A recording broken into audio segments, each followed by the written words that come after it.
مشرکین سے شکوہ کر رہے ہیں کہ اس کے باوجود کہ کائنات کا خالق میں ہوں، رازق میں ہوں، معبود میں ہوں، اس کے باوجود بعض بیوقوف لوگ جو ہیں وہ میرے ساتھ شریک ٹھہراتے ہیں، اور وہ ان سے اس طرح محبت کرتے ہیں جس طرح معبود سے محبت کرنے کا حق ہے۔ ان کو چاہیے ہوتا یہ کہ وہ مجھ سے اس طرح محبت کریں، لیکن وہ مجھے چھوڑ کر میرے ساتھ شریک ٹھہراتے ہیں، خواہ وہ انسانوں کی صورت میں ہو یا بتوں کی صورت میں ہو۔ وہ ان کے سامنے اپنی التجائیں رکھتے ہیں اور ان کو مشکل کشائی کا حق دیتے ہیں، جو کہ ان کو نہیں دینا چاہیے۔ ان دلائل کی روشنی میں جب معبود برحق میں ہوں تو پھر محبت کا ماوا اور ملجا بھی میری ہی ذات ہونی چاہیے۔ والذین آمنوا اشد حبا للہ، اس آیت کے دوسرے حصے میں اللہ تعالیٰ نے مومنین کی تعریف بیان کی ہے۔ ہاں، میرے جو مومن بندے ہیں وہ مجھ سے بہت زیادہ محبت رکھتے ہیں۔ وہ سمجھتے ہیں کہ ہمارا معبود برحق اور ہمارا خالق، مالک اور رازق وہ اللہ ہی کی ذات ہے۔ ہماری مشکلات کا حل صرف اور صرف میرے اللہ کے پاس ہے، اور ہماری تکالیف اور مصائب کو دور کرنے والی ذات صرف اور صرف اللہ کی ہے۔ اللہ کے علاوہ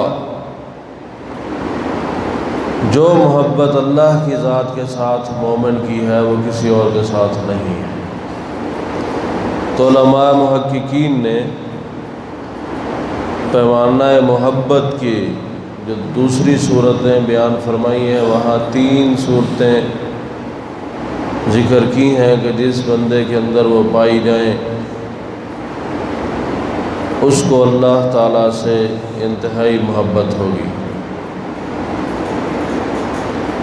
پہلی صورت یہ ہے کہ انسان اپنی نفسانی خواہشات کو شریعت کے تابع کر دے، اللہ تعالیٰ کے احکامات کے تابع کر دے، کہ اپنا ہر معاملہ اس کو جانچے کہ آیا یہ شریعت کے مطابق ہے یا شریعت کے خلاف ہے۔ تو جس شخص کا معاملہ، رہن سہن، اٹھنا بیٹھنا اللہ تعالیٰ کے احکامات کے مطابق ہے، نفسانی خواہشات کے مطابق نہیں ہے، تو سمجھ لیں کہ اس کو اللہ تعالیٰ سے محبت ہے۔ لیکن ہم رسوم و رواجات کو شریعت پر ترجیح دیتے ہیں۔ مثلا شادی بیاہ کی صورت لے لو، ہم اس کے اندر کیا کیا خرافات نہیں کرتے، شریعت کے احکامات کی دھجیاں اڑاتے ہیں اور پھر دعویٰ کرتے ہیں کہ ہم مومن ہیں۔ جہیز کی لعنت کو ہم دیکھ لیں، ہم پہلے گھر دیکھتے ہیں کہ جہاں سے ہمیں جہیز کی گاڑیاں بھر بھر کر آئیں گی تو ہم بچے کی شادی وہاں کریں گے، اور یہ اتنی گندی رسم ہے کہ جس کی بنیاد پر ہماری بچیاں گھروں میں بیٹھی بوڑھی ہو جاتی ہیں، ان کے گھر آباد نہیں ہوتے۔ اسی طرح بچے کے لیے بھی مشکلات ہیں۔ ہم نے نکاح کو مشکل کر دیا ہے اور زنا کو معاذ اللہ آسان کر دیا ہے۔ تو یہ مومن کو یہ چیزیں نہیں جچتی۔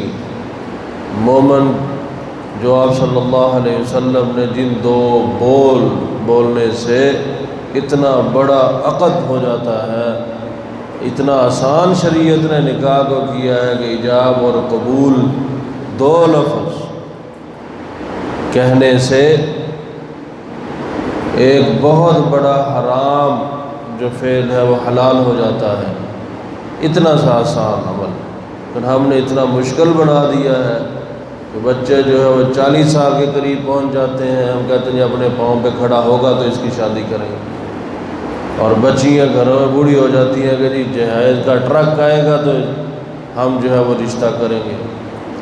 تو یہ محبت نہیں ہے اللہ تعالیٰ سے۔ ہم آپ صلی اللہ علیہ وسلم کی بیٹیوں، جو 4 بیٹیاں آپ صلی اللہ علیہ وسلم نے ان کے نکاح کیے ہیں، ان کی سیرت تو پڑھیں، ہم دیکھیں ہمارے نبی صلی اللہ علیہ وسلم نے ان کو کس طرح رخصت کیا ہے۔ خیر یہ ایک مثال ہے، اس کے علاوہ بہت سارے معاملات ہیں زندگی کے کہ جس میں ہم اپنی نفسانی خواہشات، اور دوسری مثال لے لیں، گھر کا کوئی فرد فوت ہو جاتا ہے تو مرنا بھی کہتے ہیں مشکل ہو گیا، تو دوسرے دن سے رسم کا آغاز ہوتا ہے کہ جی ناک نہیں رہتی اگر ہم دوسرے دن دیگیں چڑھا کر آنے والوں کا پیٹ نہ بھریں، پیٹ کا جہنم نہ بھریں، ہماری ناک نہیں رہتی۔ شریعت کو نہیں دیکھیں گے، ہماری شریعت کیا کہتی ہے؟ شریعت کہتی ہے کہ 3 دن تک اس شخص کے گھر کا چولہا نہیں جلنا چاہیے۔ یہ شریعت کہتی ہے کہ اس کے ساتھ تعاون کرنا چاہیے۔ ایک تو ان کو فطری غم ہے کہ ان کے گھر کا فرد فوت ہو چکا ہے، اور ہم دوجا، ساتا، چالیا اس نام کے اوپر شریعت کی دھجیاں اڑاتے ہیں، اور جس بیچارے کے گھر میں فوتگی ہو جاتی ہے وہ قرضے لے لے کر ہمارے پیٹ کا جہنم بھرتا ہے، جس کی شریعت میں کوئی دلیل نہیں ہے۔ یہ سراسر شریعت کے خلاف عمل ہے، اور ایسا بندہ گناہ کبیرہ کا مرتکب ہے کہ جو یہ اعمال کرتا ہے اور اللہ کے احکامات کی کھلے عام وہ دھجیاں اڑاتا ہے اور خلاف ورزی کرتا ہے۔ اس کی شریعت میں کوئی گنجائش نہیں کہیں بھی۔ ہاں اس کے لیے کرنا ہے، ہمت ہے، توفیق ہے، اپنی ہمت کے مطابق شریعت خرچ کرنے سے منع نہیں کرتی، لیکن اس کا طریقہ کیا ہے کہ اگر دائیں ہاتھ سے دے رہا ہے تو بائیں کو بھی علم نہ ہو، شریعت تو یہ کہتی،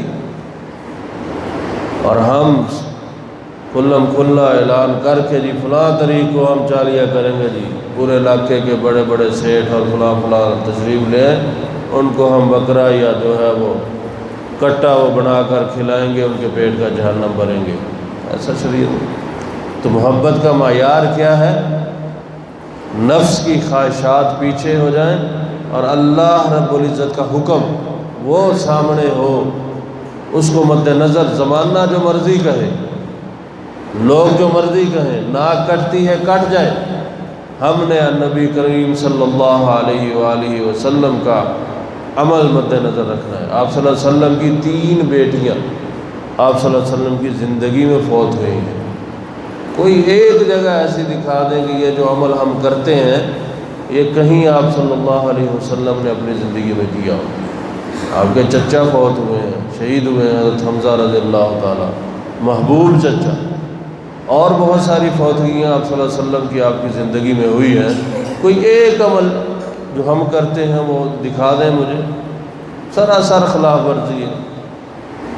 تو غرض یہ ہے کہ نفسانی خواہشات، اپنی طبیعت جو چاہے اس کو پیچھے کر دو، اللہ کے حکم کو مد نظر رکھو، تو یہ مومن کے ایمان کا، محبت کا پیمانہ ہے۔ دوسری صورت یہ ہے کہ مومن اللہ کی ملاقات کا شوق رکھتا ہو، موت کا خوف اس کے دل میں نہ ہو، موت برحق ہے، ہر وقت موت کی تیاری میں رہو اور اللہ سے ملاقات کا شوقین ہو۔ اور یہ کب ممکن ہوگا؟ دنیا میں بھی ہم دیکھتے ہیں کہ جب انسان کی کہیں لو لگ جاتی ہے، کسی کے عشق میں مبتلا ہو جاتا ہے، تو اس کی خواہش ہوتی ہے بس اس کے در پہ پڑا رہے اور اس کی زیارت سے جو ہے وہ محظوظ ہوتا رہے۔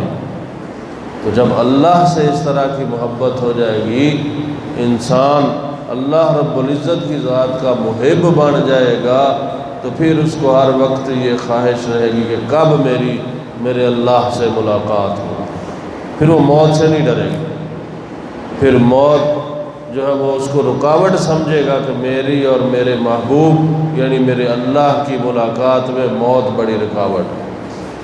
ہاں، زندگی کی خواہش ہو تو صرف اس لیے کہ میں اپنے محبوب کے احکامات کی پابندی کروں، اس نے جو کرنے کا کہا ہے وہ کروں، جس سے رکنے کا کہا ہے اس سے رک جاؤں، یہ میری زندگی کا منبع اور محور۔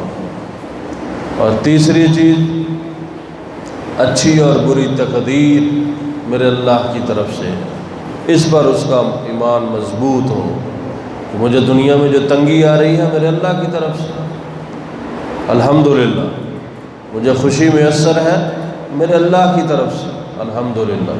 اچھی اور بری تقدیر پر جب اتنا ایمان ہوگا، جس بندے کا جزا فضا نہیں کرے گا، ہاں گھر میں موت ہو گئی ہے میرے اللہ کا حکم، انا للہ و انا الیہ راجعون، یہ شکوے نہیں، ہائے آج اسی کو اللہ نے موت دینی تھی، آج اسی نے مرنا تھا، اتنی دنیا میں کسی اور کے گھر فرشتہ نہیں جا سکتا۔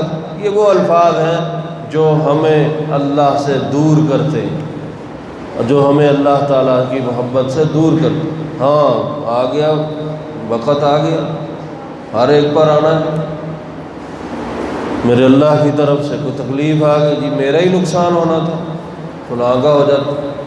یہ شکوے شکایتیں جو ہیں یہ میرے اللہ کو بہت ناگوار ہے۔ اپنا ہر معاملہ اللہ کے سپرد کہ یہ تنگی آئی ہے میرے اللہ کی طرف سے، الحمدللہ، تکلیف آئی ہے میرے اللہ کی طرف سے ہے، الحمدللہ، بیماری آئی ہے میرے اللہ کی طرف سے ہے، الحمدللہ۔ یہ وہ چیزیں ہیں جیسے ہم پہلے پڑھ چکے ہیں کہ یہ مومن کے لیے اجر ہی اجر ہے۔ وبشر الصابرین، یہ تو ہمارے لیے بشارتیں ہیں، مومن کے لیے تو یہ اجر اور ثواب کا ذریعہ ہے۔ تو جب یہ ایمان ہوگا تو سمجھ لو کہ تمہارے اندر اللہ رب العزت کی محبت غالب ہے، اور نفسانی خواہشات اور دنیا کی محبت جو ہے وہ ہمیں اللہ کی محبت سے دور نہیں کر سکتی۔ یہ تین علامتیں ہیں جو جس مومن میں پائی جائے وہ اپنا پیمانہ دیکھ لے، وہ تو سمجھ لے کہ وہ اس کے دل کے اندر اللہ کی محبت جو ہے وہ موجود ہے۔ ترجمہ سن لیں، وَمِنَ النَّاسِ مَن يَتَّخِذُ مِن دُونِ اللَّهِ أَندَادًا يُحِبُّونَهُمْ كَحُبِّ اللَّهِ، اور لوگوں میں سے بعض ایسے ہیں جو بنا لیتے ہیں اللہ کے علاوہ شریک، اور محبت کرتے ہیں ان سے اس طرح جیسے اللہ سے محبت کی جائے۔ وَالَّذِينَ آمَنُوا أَشَدُّ حُبًّا لِلَّهِ، اور وہ لوگ جو ایمان لائے وہ اپنے اللہ سے بہت زیادہ محبت کرتے ہیں۔ اللہ تعالیٰ سے دعا ہے کہ اللہ تعالیٰ ہمیں بھی ان محبین میں سے بنا دے کہ ہمارا جینا اور مرنا اور زندہ رہنا یہ صرف اور صرف میرے اللہ کے لیے ہو۔ وآخر دعوانا الحمد للہ رب العالمین۔